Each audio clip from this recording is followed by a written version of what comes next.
The moment Linus' brush touched the canvas, Arya felt her heart drop. She had seen that stroke before. On a drawing no child should ever know. The lively art studio fell into an eerie stillness as the little girl moved with unsettling precision. Evan, her single father, stiffened the instant the shapes formed into a flawless anatomical sketch. He hadn't drawn that illustration since the accident that ended his career. Arya stepped closer, eyes widening as recognition washed over her like a shockwave. The technique belonged to a missing medical illustrator whose work had never been released to the public. Yet here it was, reborn under the hand of a 5-year-old. Evan's injured fingers curled instinctively, as if bracing for a truth he had avoided for years. The air thickened with suspicion and unanswered questions. Why could his daughter replicate a style known only to ghosts of the past, and what was Evan desperately trying to hide? Evan didn't realize he'd been holding his breath until Lena set the brush down. The studio's hum slowly bled back in scraping chairs.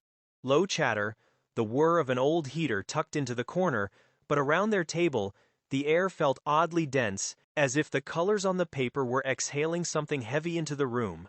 The smell of tempera paint and drying glue, mixed with the faint sweetness of the orange slices a volunteer had set out for the kids.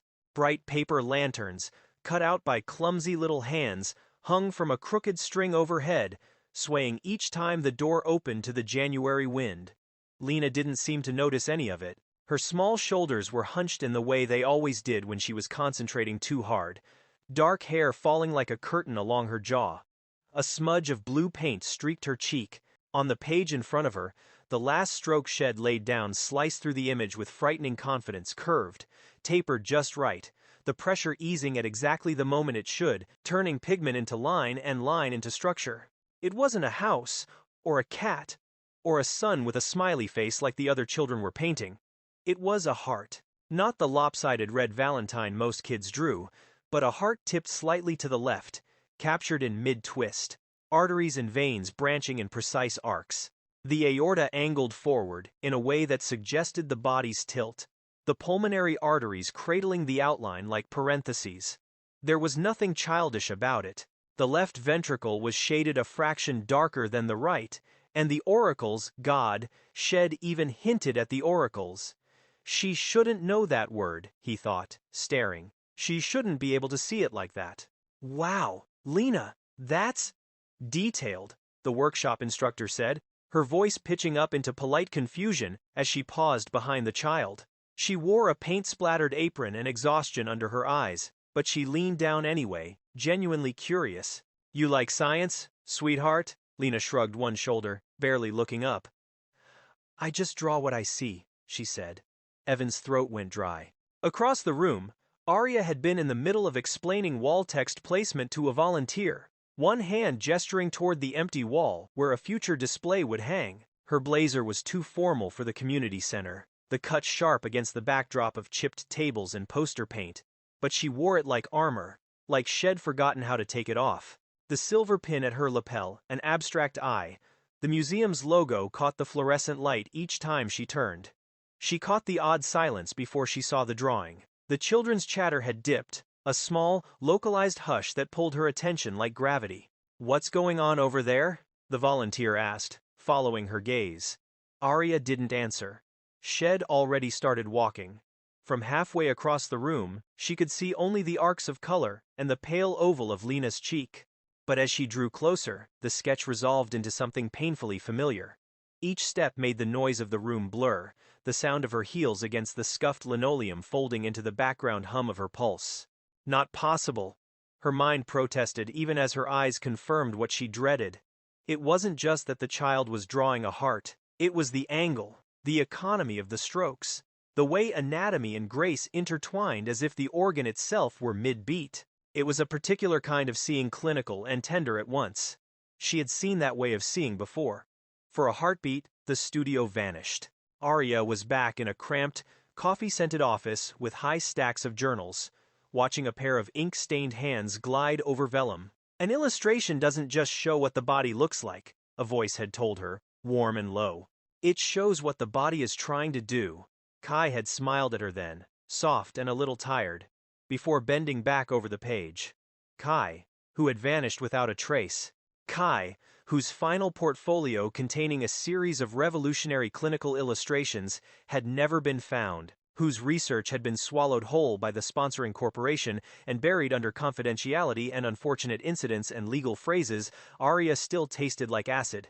She stopped behind Lena's chair. The smell of paint was suddenly suffocating. "May I see?" she asked, voice quieter than she intended. Lena glanced up with the solemn seriousness only some children possessed. Her eyes were a soft, stormy gray. They darted briefly to Evan, as if seeking permission. Evan was slow to nod. "Go ahead, kiddo," he murmured. His voice sounded wrong to his own ears. Too far away. Arya stepped closer, heels whispering against the floor. She leaned down, one hand on the back of a neighboring chair to steady herself, and looked. The world narrowed to the page. Every instinct, every hour shed spent studying composition, line weight, and the subtle signatures of artists screamed the same thing. This was not random. This was not a child guessing her way into accuracy. The flow of the line was identical. The slight asymmetry in the ventricles, mimicking how the heart truly sat in the chest. Even the way the vessels branched, there was a rhythm to it, a breath. It felt like looking at a ghost. "Where did you learn to draw like that?" Arya asked, careful to keep her voice gentle. Lena shrugged again, an unconscious mirror of her father's old resignation. "I dunno. It's just in my head." She tapped her forehead with the end of the brush, leaving a faint red dot there like a misplaced bindi. "Sometimes it's like a picture is already there and my hand just follows." Arya's gaze flicked to Evan. He was watching the drawing like it might leap up and accuse him. Beneath the worn collar of his flannel shirt, his jaw was clenched so tight she could see the pulse tapping at his temple. His hair was too long, curling slightly where it brushed his neck, as if haircuts were a luxury that fell to the bottom of the list. His hands, one resting on the table, the other hovering near Lena's chair, were large, the knuckles faintly scarred, a pale seam tracing the back of his right hand where surgery had once tried to fix what something else had broken. "Have we met?" Arya asked before she could stop herself. "You look familiar." Evan's lips twitched, not quite a smile. "Don't think so," he said. "We just moved into the area. This was the cheapest class I could find." A strained attempt at humor. Her gaze dropped to his right hand. The scar glistened faintly under the studio lights. Something tightened in her chest. "Do you draw as well?" she asked. His shoulders folded in, reflexive. "Not anymore," he said. That word "anymore" hung between them like a thread. The class ended with the usual chaos of children, paintwater cups, and parents wrestling tiny arms into winter coats. Outside the windows, dusk had flattened the city into shades of blue and orange, streetlights blinking awake one by one. The radiators clanked as they struggled to keep up. Evan helped Lena into her puffy jacket, steadying her as she hopped to get her boots on. She was humming under her breath, something tuneless and soft. He tucked a runaway curl behind her ear, inhaling the faint scent of the strawberry shampoo they'd bought on sale because it was the only one she insisted didn't sting. "Daddy, can we take it home?" Lena asked, pointing to the drying rack where her heart waited among lopsided rainbows and crooked trees. "Well, ask," he said, forcing a smile. He could feel Arya watching him from across the room. She was talking to the instructor, her gestures measured, but her eyes kept flicking back, as if pulled against her will. He recognized that look. It was the way doctors had looked at him once, reading scans they didn't want to believe. He wanted to leave, to scoop Lena up and disappear into the night, to throw the drawing away before it started asking questions he wasn't ready to answer. Instead, when Arya approached with a careful smile and a folder in hand, he found himself standing still. "Mister?" she asked. "Evan," he supplied. "Evan," she repeated, as if testing the sound. "I'm Arya Kwan. I help coordinate these workshops through the museum." She gestured vaguely to the hallway, where a poster of the city's medical history exhibit peeled at the edges. "Your daughter is very talented." Pride and fear wrestled in his chest. "She likes to draw," he said. "It keeps her out of trouble." Arya's smile didn't quite reach her eyes. "It's more than that. The way she sees structure, it's rare." She paused, studying him. "I'm curating an exhibition at the museum. It's about the intersection of art and medicine. We have a small interactive corner where children can respond to the works. I was wondering if you'd be open to letting Lena's drawing be part of a trial display." Evan stiffened. The museum. Of course.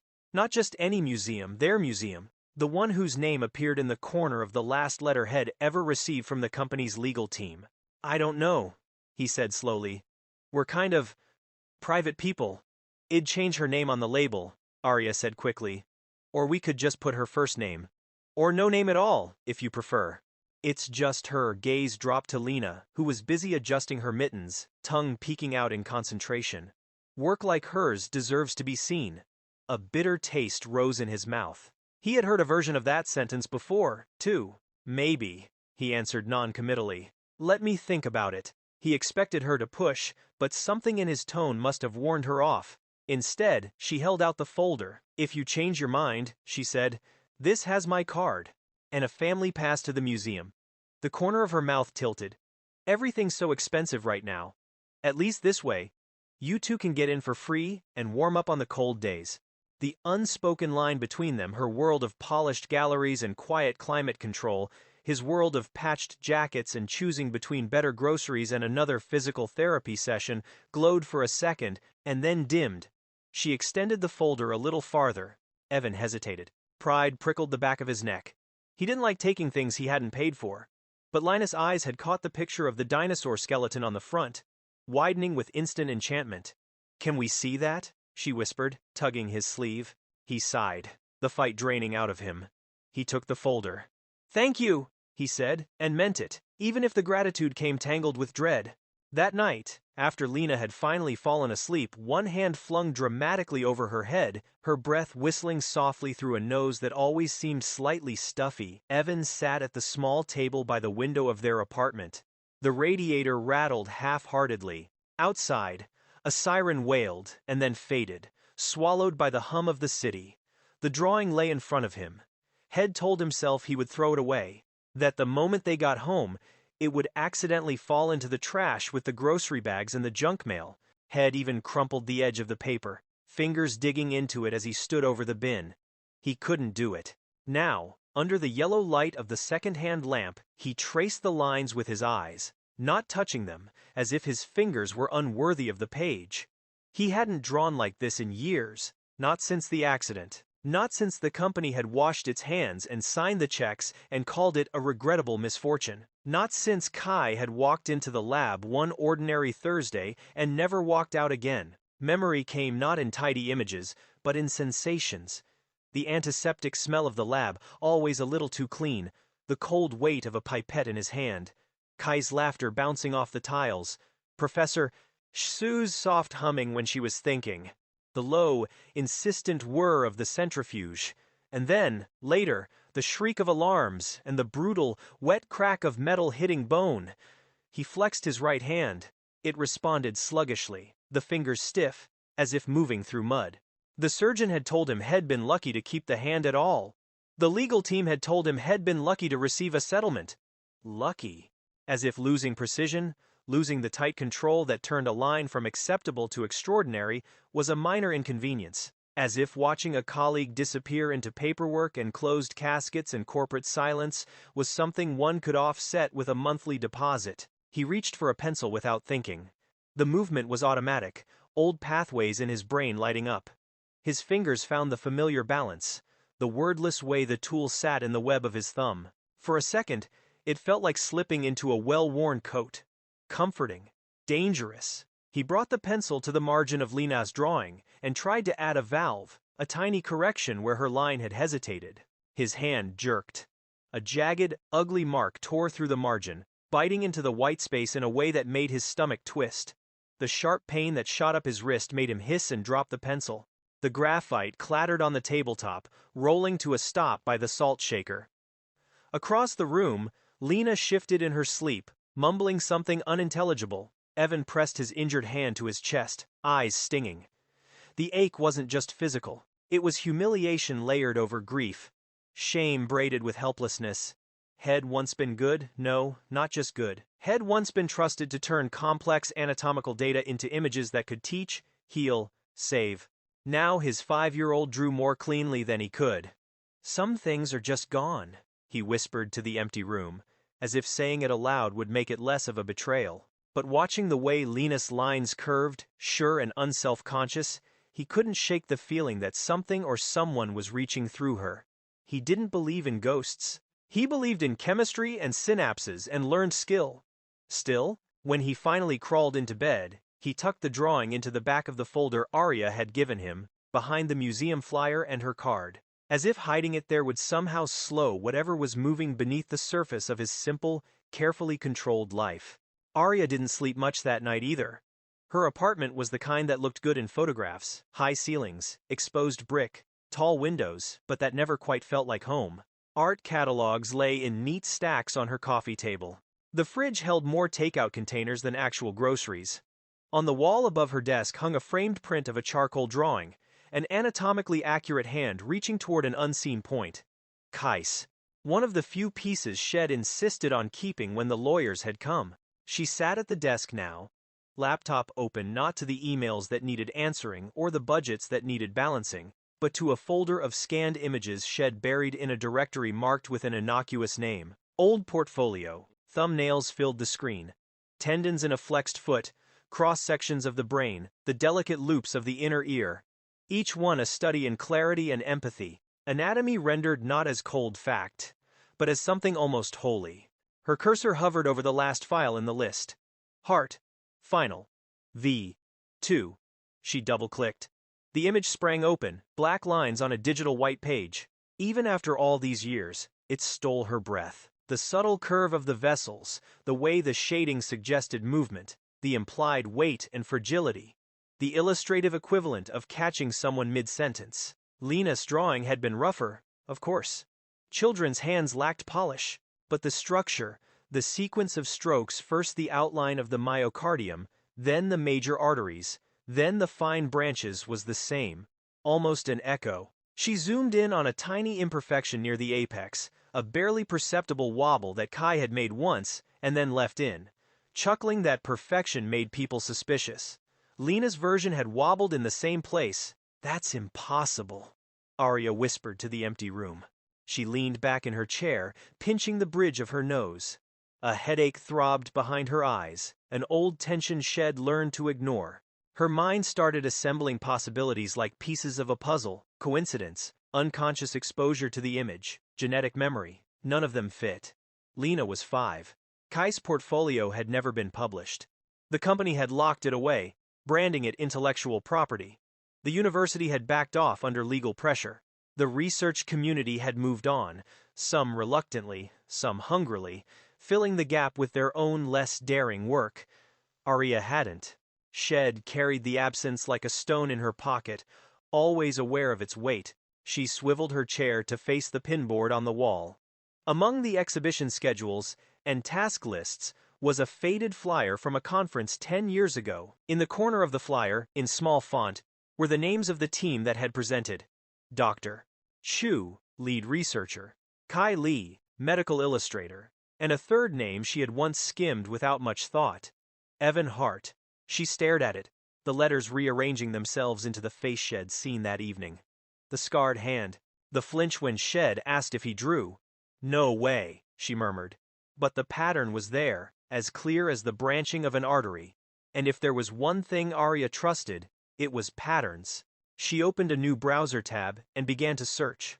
Over the next few weeks, the paths of their lives began to entwine in ways that felt both accidental and inevitable. Evan told himself he was only taking Lena to the museum because of the free pass, because the apartment was cold and the library's children's corner was always full, because Lena's face lit up at the mention of dinosaur bones and real paintings. He did not admit, even to himself, that he wanted to see what Arya would do with his daughter's drawing. The museum rose from the edge of the park like a ship, all glass and pale stone. Its steps were dusted with salt from the last snow. Inside, warmth wrapped around them, carrying the faint scent of polished wood and old paper. Lena clutched his hand and spun in a slow circle under the vaulted ceiling, eyes wide at the enormous suspended whale skeleton arcing overhead. "Look, Daddy," she whispered. "It's flying."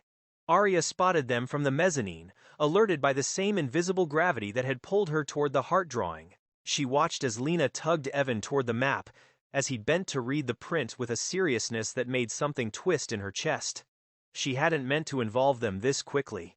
Her rational mind knew the ethical considerations, the boundaries between professional curiosity and personal entanglement. But every time she looked at the scan of Kai's heart, and then at the photo Shed discreetly taken of Lena's painting, the space between them seemed to hum. She met them near the elevator to the second floor, smoothing her blazer. "You came," she said, more softly than Shed intended. Evan gave a half shrug. "You said it was free." Lena beamed up at her. "Are you the art boss here?" Arya laughed, startled. "Something like that," she said. "Can I show you something?" She led them not to the dinosaur hall or the glittering gemstones, but to a smaller gallery tucked along a quieter corridor. On the wall outside, a modest sign read, "Art of the Anatomy, Drawing the Invisible." Inside, the room was dimmer. The walls painted a calming slate blue. Spotlights picked out images framed in simple white, a spine in gentle S-curve, a hand mid-flex, the bloom of alveoli in the lungs. It was quieter here, too. Visitors spoke in low voices, as if in a chapel. Lena drifted to the drawings like a bee to flowers, her head tilting in the same way Evans did when he was trying to understand something. She stopped before a cross-section of the brain. "It looks like a tree," she whispered, "but also like a storm." Arya smiled. "That's exactly what the artist wanted you to see," she said. Evan stood a little behind them, his gaze moving restlessly around the room. His shoulders were tight, his injured hand shoved into his jacket pocket, as if he wanted to hide it from the art on the walls. In the corner, Arya said quietly, "We've set up a small interactive station, for children to respond to what they see." She nodded toward a table where colored pencils and paper waited, a few early drawings clipped to a string above. Linus Hart was among them. Evan's breath caught. They'd placed it at eye level for a child, but the impact hit him square in the chest. Against the blue wall, with a small spotlight above, the drawing looked raw and impossibly vulnerable. Lena's name wasn't on it, just the label Arya had promised. Untitled, age 5. He swallowed hard. "You hung it," he said, the words coming out rough. "I did," Arya replied. "Do you hate me for that?" He considered the question more seriously than Shed expected. "I don't know yet," he said. The honesty, devoid of accusation, stunned her. Lena had been staring at the other children's pictures, a kidney that looked more like a bean, a rib cage made of candy cane stripes. Now she followed their gaze to her own drawing. "That's mine," she said, more surprised than proud. "Why is it glowing?" "It's just the light," Arya said. "We use it to help people notice important details." "Is it important?" Lena asked. "Yes," Arya said. "Very." Evan shifted his weight. "What do you want from us?" he asked quietly, eyes on the heart. "I don't know yet," Arya said, and felt the truth of it settle between them. "But I think there's something here I can't ignore." That night, after they'd gone, Arya locked her office door and spread the documents Shed dug up across her desk. Old grant applications, ethics board approvals, internal memos. Many pages were redacted, thick black lines swallowing phrases until the language turned into code. But Shed spent years reading between those lines, parsing who was protecting what. The pattern wasn't neat, but it was consistent. The corporation that had funded Dr. Hasu's research and employed Kai and Evan had cut their support abruptly a year before Kai's disappearance, citing lack of commercially viable outcomes. The same quarter, they'd filed patents suspiciously adjacent to the team's proposals. Then there was the lab accident. Officially, it had been reported as equipment failure. Evan had been injured, no mention of Kai except in a brief note about project staffing changes. One email stood out. An internal message from a risk management officer, never meant for external eyes. "We cannot allow these illustrations or preliminary data to circulate. The emotional framing could be weaponized against us if future adverse events occur." Emotional framing. As if seeing the body rendered beautifully might make people object more loudly when that body was harmed. Arya closed her eyes for a moment, pressing the skeleton of her fingers to her eyelids until sparks of light burst in the darkness. She heard Kai's laugh again. Saw the tilt of his head when Head said, "You'll curate something important one day, Arya. Something that makes people see differently." He had trusted her to fight. She had compromised, one small silence at a time, until the gap between who Shed meant to be and who she was felt too wide to cross. Maybe this was a way back. Her phone buzzed. A new email. Subject line, "Re." Corporate sponsorship for medical art exhibit. She looked at the sender's name and felt the same cold slide down her spine as she had in the studio when she'd seen Lena's drawing. The corporation's outreach coordinator was excited to explore mutual opportunities and deeply invested in the educational mission. They wanted a plaque in the gallery in exchange for their logo. Arya's jaw tightened. Her gaze slid to the corner where Lena's heart drawing had been displayed that afternoon, captured in a photo on her screen. If she let them sponsor this exhibit, she would be handing them the narrative, letting them stand in front of images that had been born in rooms they'd emptied out. For years, Shed told herself that working with them from the inside might allow more good than harm, but watching a child conjure a lost style onto paper, feeling the echo of Kay's hand in her small one, something inside her shifted. Maybe more good than harm wasn't enough anymore. She opened a new message and began to type. Weeks turned into a pattern. Evan and Lena visited the museum on Saturdays, their coats growing progressively thicker as winter deepened. They developed rituals. Hot chocolate from the cafe if Evan had a little extra that week, pressing their hands to the glass of the marine life tank, counting how many seconds the fish could vanish into the rocks. Sometimes Arya joined them under the pretense of conducting informal visitor feedback. She asked Lena questions that were half about art and half about something else. "What do you feel when you draw hearts?" she asked one afternoon, as they sat in the workshop room with a smaller group. Lena dangled her feet, thinking. "Like I'm remembering something I forgot," she said. "Like when you wake up from a dream and it runs away, but you still feel it in your tummy?" Arya nodded, throat thick. "That's a good description." Evan watched them from the doorway, his expression unreadable. Between visits, Arya and Evan began to talk in snatches about Lena, about the exhibit. At first, he kept the conversation strictly surface level, but in the corners of those talks, Arya caught glimpses of a mind still very much awake. "You've thought about how we present the body," she said once, after Head made an offhand remark about an image's lighting. He shrugged. "You don't work in medical illustration without thinking about who gets to see what," he said. The admission slipped out before he could drag it back. Arya latched onto it. "You were an illustrator," she said, not asked. This time, he flinched, then squared his shoulders. There was a tired defiance in his gaze, the look of someone who had been cornered before and had survived it, but not without scars. "I was," he said, "a long time ago." "Did you know Kai?" she asked. The name landed between them with the weight of a stone. His face changed. Grief moved across it like a shadow, old and familiar. "Yeah," he said softly. "I knew him." He didn't ask how she knew the name. She didn't tell him that she had once sat in Kay's office while Head sketched her profile, saying he needed a human face to balance all the organs. That Head confided in her about the research ethical complexity, about his unease with the company's priorities. "He talked about you," Arya said. Evan looked startled. "He did?" "In the margins," she said, allowing herself a small smile at the memory. "He wrote that you understood what he was trying to do, that you saw patients, not just data." He looked away. His injured hand flexed at his side. "Not enough to save him," he murmured. Silence settled, fragile as spun glass. "That's not on you," Arya said. He shook his head. "You don't know that. Then tell me," she said quietly. "If we're going to keep putting Lena's drawings on our walls, if we're going to let her inherit any part of this story, I need to know what she's walking into." The choice hung there. Retreat or reveal. Evan exhaled. A long, weary sound. "Not here," he said. "Not where your walls might be listening." He told her in the park. They sat on a bench near the pond, where thin ice formed delicate patterns at the edges. Lena ran ahead, her boots crunching on the frosted grass, chasing her breath as it puffed white in the air. The afternoon light was that particular pale gold that made everything look a little unreal.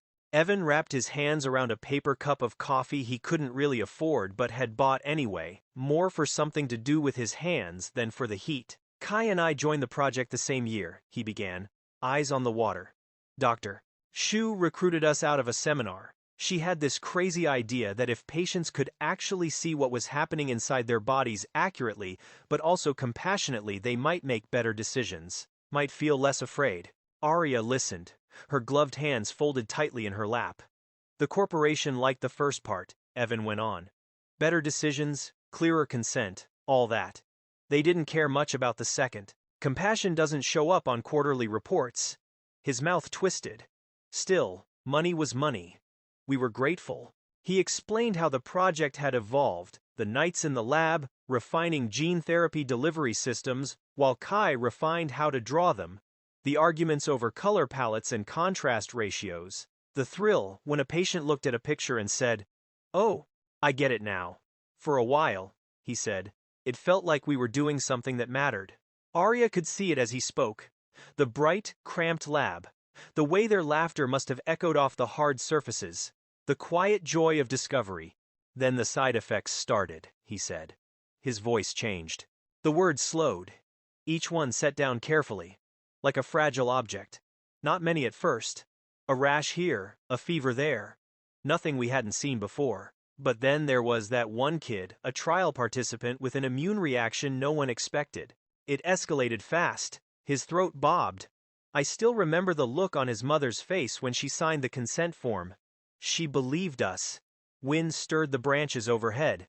In the distance, Lena's laughter chimed as she tried to slide on a patch of ice and almost fell, catching herself with a delighted squeal. "We wanted to pause the trial," Evan said. "Reassess. The company wanted us to refine dosing and keep going. Too much money already sunk."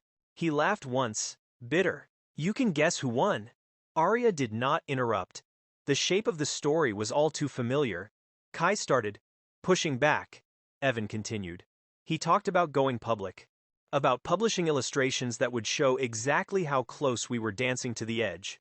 He thought that if people could see, really see, they'd demand more caution. Arya saw him then, in her mind's eye.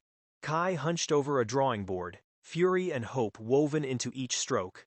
The company called him idealistic, Evan said. Said they'd manage the narrative when the time came. That's when he started copying his sketches. Just in case. He gave me some of them to hold on to. Said I was the most boring person he knew, so no one would think to look for evidence with me. The corner of his mouth quirked, then fell.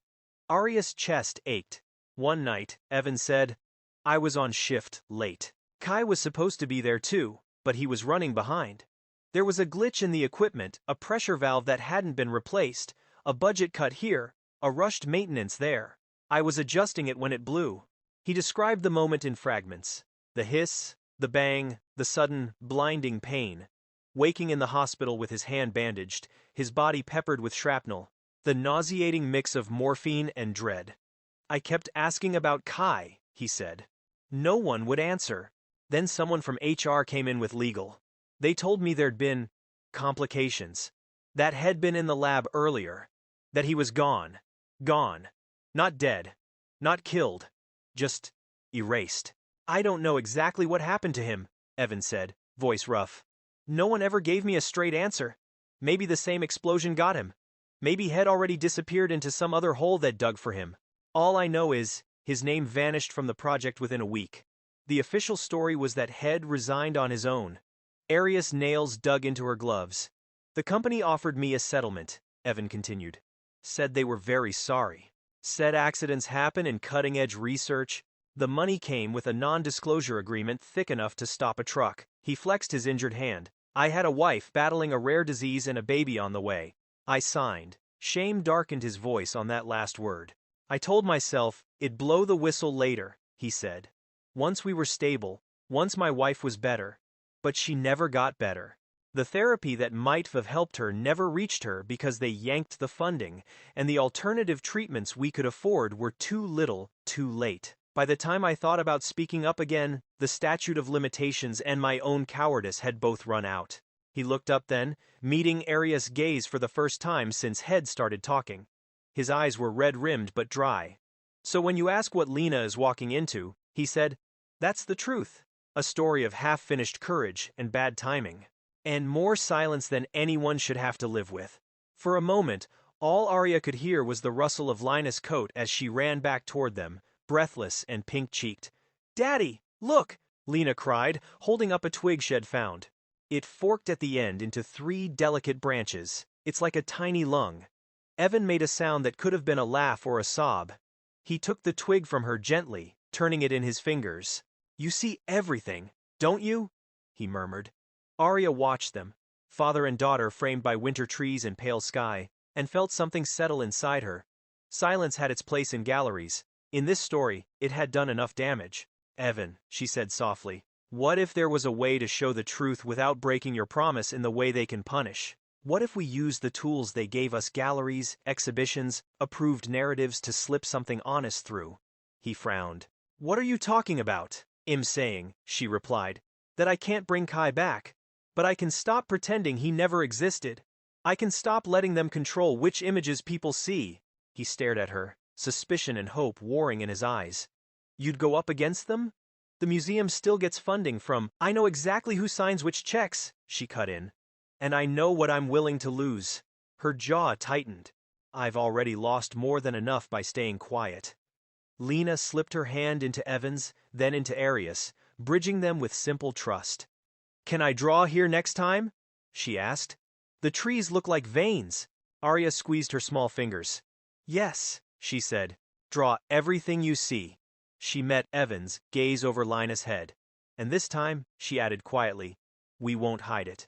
From that conversation forward, the exhibit began to change. What had started as a respectable, mildly innovative show about medical illustration turned into something sharper, truer. Arya wove the story of how images shape our understanding of care and risk, how the way we show the body can either obscure harm or illuminate it. She requested archival images the corporation thought were forgotten, couching her ask in language about comprehensive historical context. She commissioned essays from ethicists who weren't afraid to use words like exploitation and structural violence. She designed wall texts that asked visitors to consider who had been at the table when certain images were made. And quietly, in a corner the sponsors assumed would be for children's activities, she built a space she called What We See. There, on one wall, she planned to hang Linus drawings. Not just hearts this time. Lungs like forests. Brains like storms. Bones like scaffolding for lives never labeled in case reports. When people ask about the style, she told Evan one evening as they walked through the half-installed gallery, it'll talk about lineage, about how knowledge and technique can't be fully buried, how it finds its way through, even into small hands. You make it sound noble, he said. It is noble, she replied. What you and Kai tried to do was noble. They turned it into something else. That doesn't mean you have to let them own the story forever. He ran his fingertips, carefully, along an empty frame waiting to be filled. What if they sue? Then we tell that story too, Arya said. In court, in the press, however far this has to go. He looked at her, searching her face for the catch, the caveat. Why? He asked. Why risk your career over people you barely know? The question had kept her up at night. The answer, when it finally came, was simple and hard. Because I'm tired of curating beautiful lies, she said. Because I loved Kai and did nothing when he needed me most. Because I don't want Lena to grow up in a world where her gift is just another thing a corporation can brand. She paused, then added more quietly. And because every time I watch you two, I see what it cost you to survive. I can't fix that. But I can refuse to profit from the silence. The honesty was raw enough to make him look away. His voice, when it came, was rough. You make it sound like we're worth all that. You are, she said simply. In the months that followed, the tension around the exhibit thickened. Emails from the corporation grew more pointed. They praised Arya's visionary leadership while gently reminding her of brand alignment. They suggested last-minute adjustments to the texts, proposed replacing certain images with others more aspirational. She pushed back, citing academic freedom and the museum's mission. The board members shifted in their seats, some sympathetic, some nervous. One of them warned her privately that she was playing a dangerous game. When news leaked, because news always leaked, that the exhibit would include work by a previously uncredited collaborator from a controversial trial, the corporation's lawyers finally dropped their smile. They sent a letter. It was thick, full of phrases that curled like smoke: breach, defamation, damages. It arrived 3 weeks before the opening. Arya read it in her office, the edges of the pages biting into her fingers. Then she did something she hadn't done in years. She called a reporter. If they want to fight, she said into the phone, we're going to make sure people are watching. The confrontation came not in a courtroom, but in the atrium of the museum on opening night. The air was electric with chatter and clinking glasses. Donors arrived in tailored coats, their perfumes mixing into a cloud that hovered under the glass ceiling. Students and doctors and artists mingled uneasily, badges pinned to their lapels. Near the entrance to Art of the Anatomy, a cluster of cameras waited. The reporter Arya had called stood ready, notebook in hand. The museum's director hovered nervously by the podium, eyeing the doors. Evan stood near the back, feeling wildly out of place in his only decent shirt. Lena sat on his shoulders, her small hands twined in his hair. Her drawings were hanging in the gallery behind them. He could feel their presence like a heartbeat. "You okay up there?" he murmured. "I can see everything," she whispered back, awed. Arya stepped up to the podium. For a moment, as the chatter dimmed, she looked fragile, just another overworked curator in a blazer and sensible shoes. Then she began to speak, and the room sharpened around her. She talked about the history of medical illustration, about how images had been used to teach, to comfort, and, sometimes, to dehumanize. She acknowledged the corporate sponsor's contribution in one precise sentence, then moved on before anyone could clap. And then she told a story. She told it carefully, without names that would trigger easy legal retaliation, but with enough truth that those who had been watching all along felt it land. She told the story of a research team whose work had been buried when it no longer served a profit margin. Of an illustrator who had disappeared from the record. Of a single father who had carried the weight of a non-disclosure agreement heavier than any textbook. Of a child whose hand had resurrected a style the world was never meant to see again. This exhibit, she concluded, is not about assigning blame. It is about assigning credit. It is about acknowledging that the images we use to explain the body carry the fingerprints of real people, many of whom never got their names on a plaque. We owe them more than silence. Near the front, a man in an expensive suit, corporate representative, Evan Guest shifted, his expression tightening. He lifted his phone, typing furiously. A reporter's hand shot up. "Are you saying your sponsor suppressed this work?" she asked, voice ringing. Arya met the man's gaze briefly, then looked back at the crowd. "I'm saying," she replied, "that this exhibit includes contributions from someone whose absence from the official narrative raises serious ethical questions, and that anyone who wants to know more is welcome to read the materials we've made available." She gestured toward a side table where copies of a timeline and anonymized emails waited. The corporate rep stepped forward, face arranged into a PR smile. "The company is proud to support educational initiatives," he began, voice smooth. "We categorically deny any suggestion. Do you deny the wording in this email?" The reporter cut in, holding up a printed page. "The one where your risk officer refers to emotional framing as a liability?" The man's smile strained. "Context is important," he said. "So is accountability," Arya replied, still at the podium, her voice even.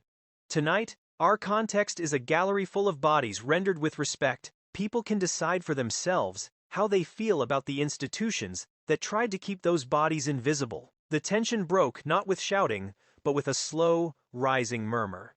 Conversations had shifted. Eyes had turned not to the sponsor's logo, but to the drawings on the wall. To the little heart in the corner, labeled simply, "Untitled, age 5. Evan felt Lena straighten on his shoulders. "Daddy," she whispered. "They're looking at it." "They are," he said, his voice rough. "Is that bad?" she asked. He reached up, squeezing her ankle gently. "No," he said. "This time, it's exactly what's supposed to happen." The corporate rep conferred urgently with someone from the board. Lawyers would meet, letters would fly. Funding might be threatened. But in that moment, the story had slipped their grasp. Images, once seen, were hard to unsee. Later that night, long after the donors had gone home and the cameras had been packed away, Evan and Arya stood in the quiet of the gallery. The lights had been dimmed to night mode. The drawings glowed softly in their frames. Lena dozed on a bench, head pillowed on Evan's folded coat, her breathing steady. "You know they're going to make this hard," Evan said. "I know," Arya replied. "Do you regret it?" he asked. She looked around at the walls. At Kai's style. Alive again in Lena's lines. At the small plaque, near the corner that read, in plain font, "In memory of the unnamed illustrators whose hands have helped us see ourselves more clearly." For the first time in a very long time, she said, "I don't regret where I've put my name." He studied her profile. the way the faint light caught the strands of hair that had escaped her bun. "You could lose your job," he pointed out. "I could," she agreed. "But I'd lose a lot more if I kept curating exhibitions that were half-truths." She glanced at him. "What about you? Your NDA?" He flexed his hand. The scar caught the light like a pale river. "I talked around it," he said. "Told my story without giving them the sentence they're looking for. If they come for me anyway." He shrugged. "Let them. I'm tired of living like every word might be a tripwire." They stood there for a while, in the gentle dark, listening to the soft hum of the climate control system and the quieter, more human sound of Lena's sleep. "Do you ever miss drawing?" Arya asked. "All the time," he said. "The good kind of missing, and the bad kind." He flexed his fingers again, slower this time. "It hurts to try. It hurts more not to." She hesitated. "Would you try? Here?" He looked startled. "Now? Not for the exhibit," she added quickly. "Just for you. For her." She nodded toward Lena. "So she doesn't grow up thinking your hand is only a wound." The words hit deeper than Shed intended. His eyes shone. "Okay," he said quietly. She fetched a sketch pad from the workshop cupboard and a soft pencil, placing them on a small table under one of the spotlights. Evan sat, his right hand trembling just a little as he picked up the pencil. For a moment, his mind screamed all the reasons he shouldn't. The pain, the memories, the specter of failure. Then he thought of Linus Twig held up like a lung, of Kai's laugh, of Arya standing at the podium, turning her curated voice into a blade. He placed the tip of the pencil on the paper. He did not try to draw a heart, or anything anatomical. He drew something simpler and far more terrifying. The curve of Lena's cheek as she slept, the way her hair feathered out on the bench, the softness of her mouth, the stubborn set of her brow. The line wobbled. He kept going. The pain in his hand flared and then receded, shape-shifting into a dull throb that he could ride like a wave. His breath slowed to match the movements. The world shrank to graphite and paper and the quiet rasp of creation. When he finally stopped, flexing his cramped fingers, the sketch was rough. The proportions were off. The shading was clumsy in places. But it looked like her. Arya leaned over his shoulder, one hand on the back of his chair. "She's beautiful," she whispered. "She's crooked," he said. "So are most masterpieces up close," she replied. He laughed, a sound that surprised them both. On the bench, as if sensing herself being captured, Lena stirred. Her eyes fluttered open, unfocused. She saw them at the table and slid off the bench, padding over in socked feet, coat trailing behind her like a cape. "What are you doing?" she mumbled, rubbing her eyes. "Drawing," Evan said. She blinked, peering at the paper. Her face lit up, sleepy delight blooming. "That's me," she said. "You drew me." He swallowed. "Yeah," he said. "I drew you." "You said your hand was broken," she said, confusion wrinkling her nose. "It is," he replied. "But broken things can still make something." She considered this with the solemn gravity of the very young. Then, she pressed herself against his side, wrapping her arms carefully around his waist so as not to bump his hand. "I like it," she declared. "Even if it's wiggly. It's like when I draw hearts and they're not perfect but you put them on the fridge anyway." His eyes blurred. He blinked rapidly. "Yeah," he said hoarsely. "Exactly like that." Arya watched them, her own throat tight. In that quiet corner of the museum, surrounded by images of bodies opened and explained, something inside all three of them stitched itself back together, crooked and strong. Outside, the city pulsed on sirens and traffic and lawsuits and deals. The corporation's lawyers drafted new letters. The board scheduled emergency meetings.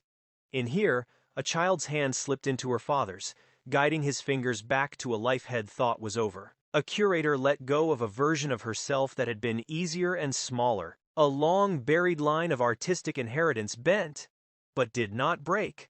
The body of the story scarred, stitched, still beating kept moving forward. That night, the museum felt like a dream they had stepped out of but not yet left. Back in their small apartment, the radiator thumped a lopsided rhythm against the thin wall, trying its best to keep up with the cold. The city's noise seeped through the window, distant sirens, a bus sighing at the corner, someone arguing half a block away, but inside, everything was softer, edged in lamplight and the warm clutter of their lives. Lena sat cross-legged on the floor, the coffee table transformed into her private studio. Crayons and pencils spilled from a dented tin. Sheets of paper overlapped like fallen leaves. On one, she had drawn the whale skeleton from the museum. On another, a pair of lungs that looked like a branching tree under snow.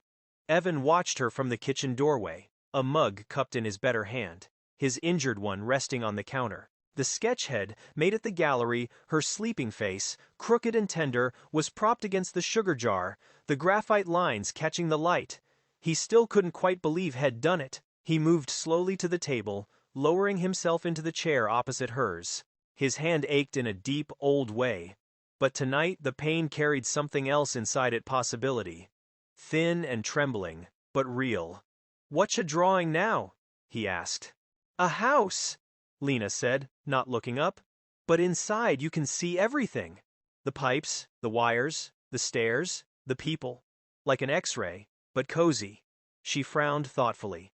"Maybe like a hospital that's not scary." He smiled, the expression sliding easier into place than it had in years.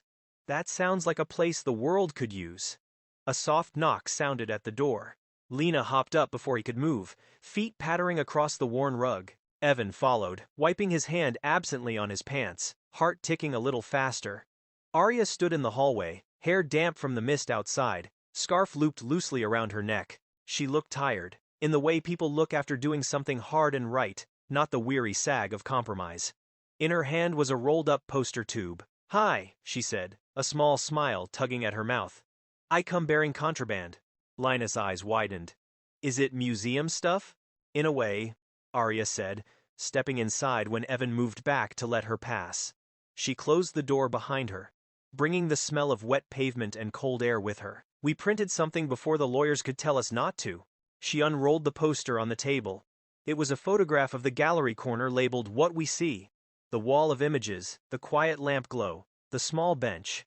And there, in the center, Linus' heart drawing, pinned like a lantern in the dark. Someone Arya, he realized, had added a line of text at the bottom in small, clean letters. Art by patients, families, and those who cared enough to stay. Lena leaned over it, breath fogging the glossy surface. "That's mine," she whispered, as if afraid the image might hear and run away. It's real. It's very real," Arya said. She glanced at Evan. "I thought you might want proof. In case things get noisy." He understood what she didn't say. In case sponsors pulled funding, in case administrators panicked, in case the exhibit was altered beyond recognition, in case the story was once again rewritten without them. "Thank you," he said simply. She nodded, fingers smoothing an imaginary crease. "They've requested a reconsideration of certain curatorial choices," she added, air quoting with a wry twist of her mouth. "There will be meetings. And memos. Possibly storms." "You could still step back," he said quietly. "Say it was a misunderstanding. Blame me. I'm done pretending I don't know what I know," she replied. "And I'm done letting them talk about educational value while erasing the people who bled for it." Her gaze flicked to his hand, then to Lena's drawings, scattered like bright organs across the table. "Besides," she added, softer, "I've already picked my side." The room hummed, filled with the fragile, enormous thing that choice created. Lena's voice broke the moment. "Matter of fact, Daddy drew me today," she announced to Arya, grabbing the sketch from by the sugar jar and thrusting it forward. With his broken hand. "It still works, see?" Arya took the page carefully, as if it were one of the museum's treasures. Her eyes softened. "I do see," she said.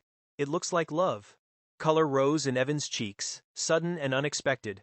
He wanted to deflect, to shrug it off, but the truth of it sat warm and steady in his chest. Lena scrambled back onto her chair. "You should draw too," she told Arya, already pushing a clean sheet of paper toward her. "So we can put all the pictures together, like a family exhibit." The word hung there, surprising and not, all at once. Arya laughed, a little startled, a little shy. "I can't draw," she protested. "You can try," Lena said firmly. "Daddy says trying is important, even if it hurts." Evan met Arya's eyes. "She's relentless," he said. "Gets it from—" He trailed off, then, for the first time, let that sentence land where it wanted. Gets it from us, I guess. They sat at the table, sharing pencils. Arius' lines were hesitant and awkward. Evan's were shaky but steadier than they had been that afternoon. Between them, Lena's moved with the fearless ease of someone who still believed that every mistake could become something interesting. Outside, the city kept pulsing, its arteries of light and traffic humming. Emails piled up in inboxes, legal arguments sharpened, old power structures shifted, reluctantly, a fraction of an inch. Inside, on a cheap laminate table in a cramped kitchen, 3 sets of hands drew. Not bodies this time, not hearts or lungs or cross-sections of bone, but small, ordinary miracles. A house with all its hidden workings visible, a whale skeleton bursting into flowers, a crooked little girl with her arms thrown wide, standing in front of a wall of pictures. When they finally stopped, the table was covered in overlapping images, graphite and crayon, and the smudges of fingers that had not been careful about staying clean. Lena yawned so hard her eyes watered. "Can we put them up?" she asked, already sliding off the chair. "All of them?" Evan asked. "On the fridge," she said. "On the wall. Everywhere. So we don't forget." He looked at Arya. She looked back, her expression steady, the echo of the gallery spotlights in her eyes. "Okay," he said. "We won't forget." He taped the drawings up crooked, imperfect, defiant. Each piece of paper a tiny refusal to go back to silence. A promise, thin and brave, that they would keep telling the story, even when it hurt. Later, after Lena had fallen asleep tangled in her blankets and the apartment had sunk into the quiet that comes only when children finally stop rustling, Evan and Arya stood by the fridge, shoulder to shoulder, looking at the makeshift gallery. "It's not much," he said. "It's a start," she answered. He nodded. "Well, keep adding to it," he said, "as long as we can." She slipped her hand into his fingers, brushing the raised line of his scar. "Then let's make sure," she murmured, "that no one ever gets to erase this version." The refrigerator hummed. The radiator sighed. Somewhere down the hall, a neighbor laughed at something on television. In the quiet kitchen, surrounded by drawings of bodies and homes and impossible wails, the 3 of them had already begun. And in a world that had tried so hard to hide them, that beginning was everything.